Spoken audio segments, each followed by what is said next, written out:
So guys, wag nating tularan ang ganitong gawain dito sa Middle East na magnakaw tayo at ibaon sa kung anuman shampoo o Vaseline. Itong video na ito ay nakumpiskate ito daw sa airport na binabaon niya yung alahas sa mga shampoo. So ito nga makikita nyo dito ay kinakalkal ng taga-airport itong lotion na ito na may mga lamang mga gold sa loob. So ang sabi sa post ni Juan at ang couple in Riyadh ay Pilipina daw ito. So bakit nagbanggit ba dyan yung uploader habang nagvi-video na isang Pilipina? Bakit? Porket may nakawa na naman Pilipina agad? Last year, gawain ito ng mga Indonesia at mga itim na nakitaan silang binabaon nila sa mga medyas, sa mga panty at sa mga Vaseline. So ngayon, kay may viral video na naman, so sabihin nyo na naman, Pinay na naman.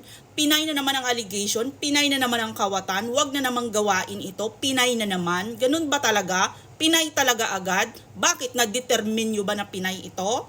Tinanong nyo ba ang nagkalkal dito sa lotion na ito na Pinay ito?